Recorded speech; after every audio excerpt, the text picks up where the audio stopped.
அரசு வேலை வாங்கித் தருவதாக பலரிடம் 72 லட்சம் ரூபாய் மோசடி செய்த கும்பலைச் சேர்ந்த பெண் ஒருவர் கைது செய்யப்பட்டுள்ளார்.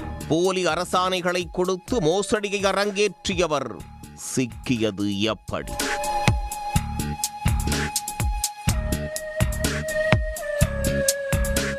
தேனி மாவட்டம் கூடலூர் பகுதியைச் சேர்ந்தவர் 28 வயதான பிரபு. பொறியியல் பட்டதாரியான இவர் கடந்த 2021ஆம் ஆண்டில் வேலை தேடிக் கொண்டிருந்த போது அவரது தோட்டத்திற்கு வந்து சென்ற அதே பகுதியைச் சேர்ந்த மின்துறையில் வயர்மேனாக வேலை பார்க்கும் சந்திரசேகரன் என்பவரோடு நட்பு ஏற்பட்டுள்ளது. அப்போது தன்னுடைய நண்பர்களான கோவையைச் சேர்ந்த உஷாராணி, கரூரைச் சேர்ந்த குமார், அவரது மனைவி பூமகள் மற்றும் காஞ்சிபுரத்தைச் சேர்ந்த கௌரிசங்கர் ஆகியோருக்கு அரசியல்வாதிகள், அரசுத்துறை அதிகாரிகள் என செல்வாக்குமிக்க பலரை தெரியும் என்று தெரிவித்துள்ளார்.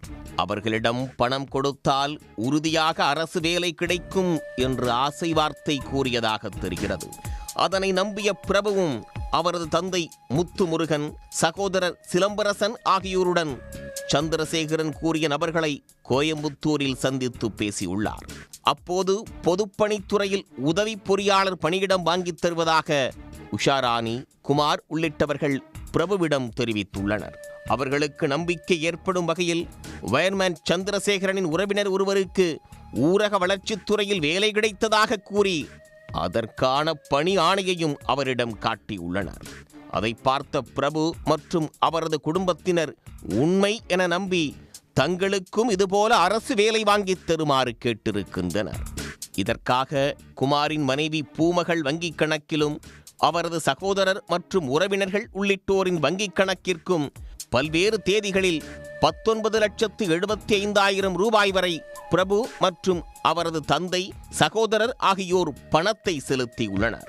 பணத்தை பெற்றுக்கொண்டு பல மாதங்களுக்கு பிறகு கடந்த 2022ஆம் ஆண்டில் பொதுப்பணித்துறையில் உதவி பொறியாளர் வேலை கிடைத்ததாக பிரபுவின் பெயரில் தமிழ்நாடு அரசின் முத்திரையோடு அச்சிடப்பட்ட பணி ஆணை ஒன்றை சந்திரசேகரன் வழங்கியுள்ளார். அதனை பெற்றுக்கொண்ட பிரபு அவரது சகோதரர் சிலம்பரசன் மூலமாக சரிபார்த்ததில் பணியாணை போலியானது என்பது தெரிய வந்தது. இதையடுத்து தான் ஏமாற்றப்பட்டதை உணர்ந்த பிரபு கடந்த ஆண்டு தேனி மாவட்ட காவல் கண்காணிப்பாளர் அலுவலகத்தில் புகார் அளித்தார்.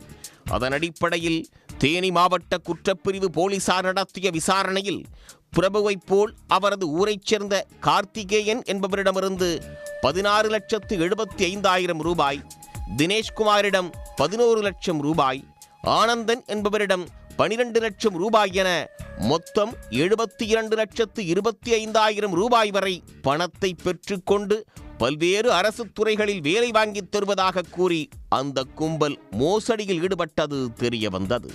இதையடுத்து குமார், அவரது மனைவி பூமகள், உஷாராணி, கௌரிசங்கர் மற்றும் சந்திரசேகரன் ஆகிய 5 நபர்கள் மீது கடந்த ஆண்டு செப்டம்பர் 9ஆம் தேதியன்று வழக்கு பதிவு செய்யப்பட்டது. இந்நிலையில் இந்த வழக்கில் தொடர்புடைய குமாரின் மனைவியான 46 வயதான பூமகளை போலீசார் கைது செய்து சிறையில் அடைத்துள்ளனர். மோசடியில் தொடர்புடைய மற்றவர்கள் மீதான வழக்கை போலீசார் தீவிரமாக விசாரித்து வருகின்றனர்.